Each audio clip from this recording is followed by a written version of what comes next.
My name's Joey Santiago, and I play guitar with the Pixies.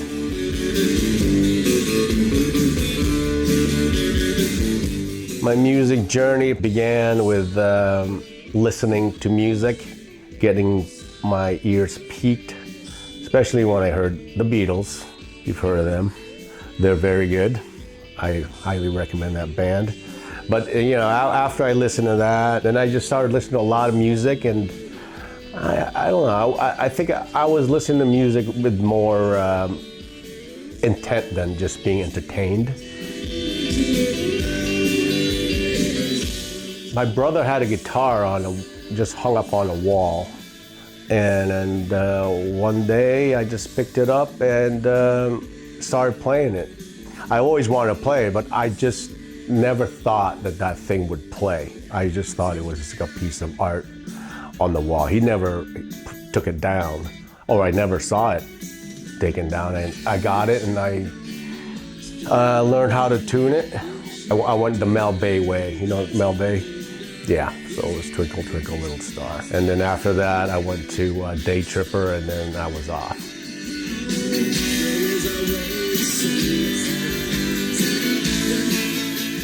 I always thought that I taught myself, but I did meet one guitar teacher, Tony MacAlpine. Have you heard of him? He's a very muso guy, and he lived in Springfield, Massachusetts at the time.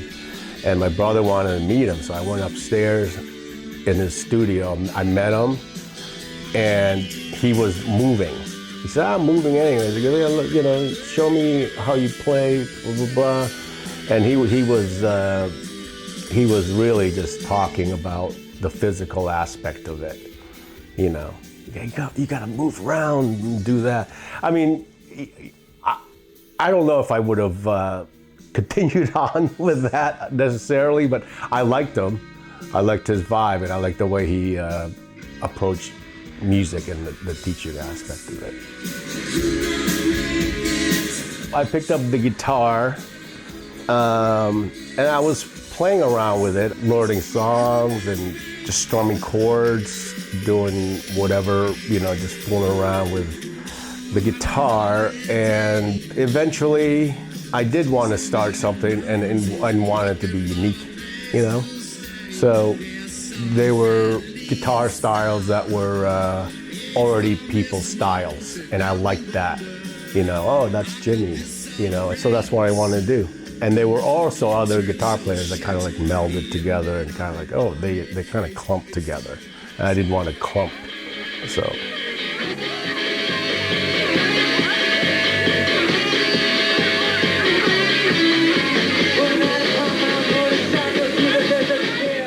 Well, when the band started, like the role of being heard and not being in the way, it's really quite the challenge, you know. I suppose you want to stick out a little bit, but you know, it's all about just making sense. I play really simple, by the way. You know, I mean, this is something like I'll come up with something, and I could see maybe another guitar player go, okay, well, that's a baby step. Now for me, I'm landing here. I'm done. You know, I mean, this is good. Well, you know, I mean, you start off here and then go to John McLaughlin. You know, you start here and then you can go on anywhere else you want.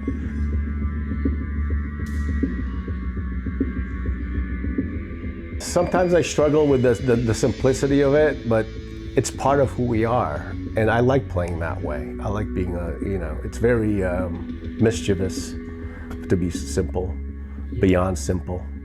You know, I guess you could call it simple. Maybe, you know, whatever it is, it's unique. Having done this for a while, getting that inspiration. Well, I don't want to sound old, but here it goes. I rest. I rest a lot, walk a lot. I just try to keep everything healthy. Because if you don't have your health, you ain't got nothing. But, and, you know, try to listen to new music. Try, you know. And again, I'm just like archiving back more and more to the original source. At home, I will have guitars in like every room. And there are moments where I do pick it up a lot, and there are like, then I'll take a massive break, you know. You could tell when I'm playing when the guitar is just like leaned on the couch, and I've got picks everywhere.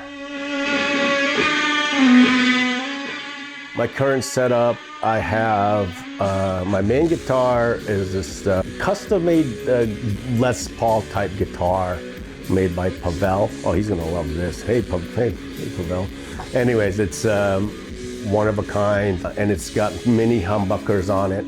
That's my main guitar. And then the other guitar is a 345 Gibson, 1965, and a Marshall JCM 800, and a Fender Vibrolux, a 65, another 65. I don't know. It's my age. It is my year. D'Addario strings, they work, they sound good, you know. Once they do, that's it. I just stick to it. I mean, I don't see it getting any better. It's like saying Fender, Gibson, Marshall, you know. So, you know, I just trust it. For guitar strings, I just want them to be on tune. I do the 10 gauge. I heard that Tony Iommi plays like an 8, and I tried it. And it is fun to play, because it's a smaller diameter, so you can actually bend it, just going like that, and you know, it's just, there's more room. And I pick up a guitar, I don't plug it in first, electric guitars.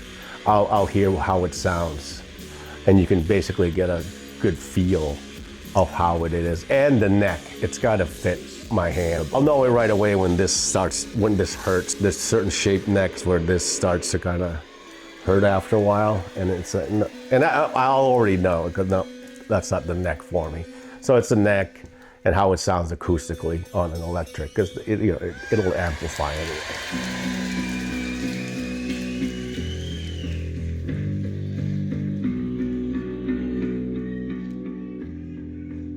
And my advice to people starting out, if they want to do this, is practice, play live as much as you can, and that's about it. And listen to music. I mean, really listen to music. You know, it's for me, when I listen to music, it's hardly in the background. When I do it, it's pretty active. I'm there with headphones, or nothing else is going on. I'm not like hey, let's put on music just to fill the space, to fill the void, you know. I don't really do that.